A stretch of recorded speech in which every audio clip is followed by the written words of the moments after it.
So, we're going to dive into one of the most fascinating and, frankly, baffling stories in modern theology. It's about a choice that really gets to the very heart of faith, of freedom, and what it even means to be human.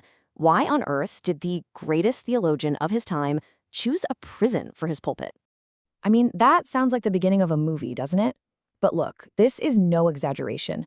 We are talking about a guy who could have had any prestigious platform in the entire world, but he chose something totally different, something radical. And we're going to unpack exactly why he did it. To really get how wild this choice was, you first have to understand who Karl Barth was.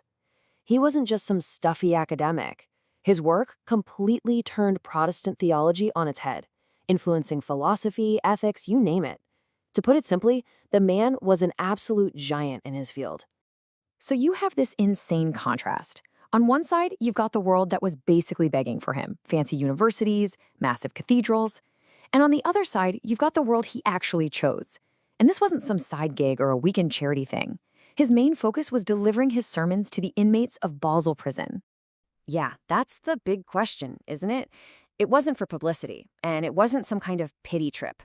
For Barth, the reason was deeply, profoundly theological. And to get it, we have to look at what he was so passionately fighting against. Okay, so the first piece of this whole puzzle is Barth's complete and total rejection of what he saw as this weak, comfortable, and ultimately fake version of Christianity that was super popular back then. He knew a radical retreat was needed. He really felt that theology had just lost its nerve. Instead of talking about God, it had started talking about, well, us, just with a religious gloss.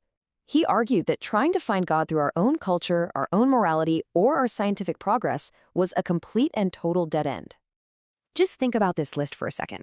For Barth, this is what church had become, especially in those wealthy, cultured places. It was just a discussion of human ideas. You know, a little therapy, some moral advice, a bit of self-help. But whatever it wasn't the gospel. It wasn't actual news from another world. And this quote just nails his core belief.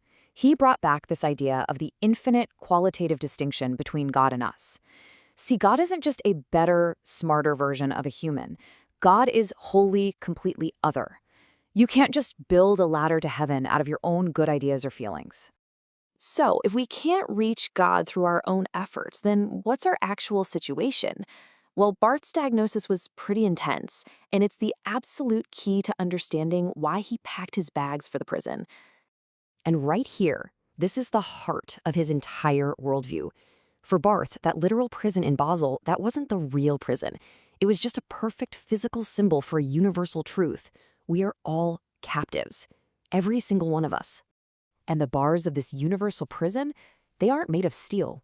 No, they're the invisible things that trap us.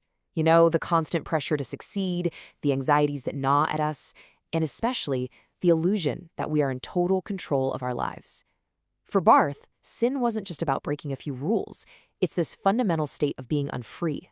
So from Barth's perspective, when he walked into that prison, he wasn't some free man visiting the poor, unfree people. No way. He was just one prisoner, one captive, talking to his fellow captives. The world-famous theologian and the convicted criminal were in the exact same boat.